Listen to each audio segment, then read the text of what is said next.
जी नाज़रीन, असां हिन वक़्तु मौजूदु आहियूं मीरपुर ख़ास जे इलाइक़े स्टेशन चौक जे हिते गूंगा गॾु थिया आहिनि। मीरपुर ख़ास शहर जा तक़रीबन 20 खां वधीक गूंगा आहिनि, जंहिंमें हिकिड़ो ज़ाल ऐं मुड़ुसु जेके आहिनि हीअ लाहौर सां हिननि जो तालुक़ु आहे। हीअ गूंगा जंहिंमें मर्द औरतूं आहिनि, हीअ गुज़िरियल 1 महीने खां लॻभॻि जेको लॉकडाउन थियो आहे मीरपुर ख़ास में समेत सिंध सॼी में मुल्क जो जेको लॉकडाउन आहे, हुन में मीरपुर ख़ास जा हीअ गूंगा सख़्तु मुतासिर थिया आहिनि। हिननि खे जेको आहे राशन कोन मिलियो आहे, हिननि खे फाइनेंशियली एड कोन मिली आहे, जेके एहसास प्रोग्राम कफ़ालत में जेके पैसा उहे हिननि कोन मिलिया आहिनि। हीअ ॾाढा तंग थी अॼु जेको आहे उहो मुख़्तलिफ़ शहरनि मां हिते इलाइक़े ते गॾु थिया आहिनि ऐं उन इलाइक़े में हीअ जेको आहे मुतालबो कनि था वज़ीर आज़म इमरान ख़ान खां, वज़ीर आला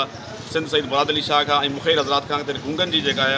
उहा मदद कई वञे, राशन जी मदद में कई वञे, फाइनेंशियली जेका पैसनि जी मदद कई वञे, ताकी हीअ गूंगा जेके तमामु घणा परेशान न सिर्फ़ु गूंगा आहिनि बल्कि इहे बूढ़ा बि आहिनि ऐं का मुख़्तलिफ़ बीमारियुनि में वीचारा मुब्तला आहिनि ऐं घरनि में वेठा आहिनि। को दर्ज़ी जो कमु कंदा आहिनि, को नाई जो कमु कंदा आहिनि, को मज़दूरी कंदा आहिनि। लॉकडाउन जे करे हीअ जाम परेशान आहिनि ऐं इन क़िस्म जा न सिर्फ़ु गूंगा बल्कि मुख़्तलिफ़ जेके डिसेबल पर्सन मीरपुर ख़ास जा तक़रीबन 200 खां वधि डिसेबल आहिनि, जेके